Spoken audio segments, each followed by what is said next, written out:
Hello, Augies Worldwide. I'm Dave Kassler, amateur radio call sign KE0OG, here with another episode of Ask Dave. I had a question from a ham who asked me why hams always flaunt their call signs. And they note that it's public record. You can go right on the database, either qrz.com or arrl.org or even the fcc.gov, and look up a call sign and find out all kinds of information about a person. Not their age, not their social, but can find out their address for certain. And they says, aren't you afraid about that? I said, no, I am not. In amateur radio, people are very proud of their call signs. And in fact, people tend to learn each other as the name like K0SX is a friend of mine from the local ham radio club. And I can picture him and I think of him, his name is Steve, but actually just by using the call sign, we just all use our call signs to get to know each other. It used to be that this technically wasn't true because the amateur license came in two halves. There was the license for the operator, and the operator had a class. So you were like general class operator. You could operate any station as general class. And then there was the station. And this comes back from the old days, yes, when you had AM stations, FM stations. They were stationary. They were in one place. And that station had a license. And the license had the call sign. So it used to be your ham radio license was in two parts. Of course, that's all mixed up now. But yes, hams are quite willing to make their call signs public. Now, if you're concerned about giving away your address, you can do what I did.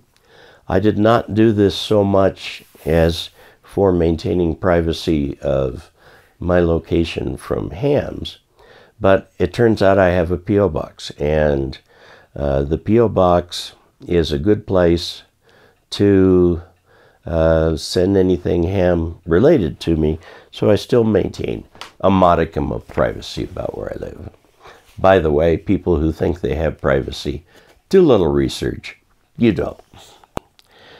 Okay, here's a question from Richard Kitchen. He has a problem, had a problem. When I try to tune my antenna using my MFJ 239C, the SW starts out at a low value, then suddenly jumps up to greater than 25 and stays there no matter what I do. It does it without me touching anything. Then it will come back to lower, then jump back to high. Okay. Now, what I told him is very simple. One, there was a slight possibility of a problem in the antenna tuner itself, like a loose plate on a capacitor or something like that. And you can determine that very quickly just by taking the top off. And with the MFJ equipment, just simply opening it up to see what might be going wrong does not void the warranty for most of its equipment. Now, what I told him here, if we're going to troubleshoot, first assume one thing is wrong. You know, now when you're putting in a system for the first time and it doesn't work, it could be anything. It could be multiple problems. But if you have a working system and it stops working, usually there is one fault. You've got to find the fault. Two, when you have an intermittent problem like this, something is loose. So I wrote back to him and said something is loose. And he checked, went through all the connections. Sure, and behold, he found a loose connection on one of his, I think, open wire lines where it went through the window. So, general troubleshooting rule.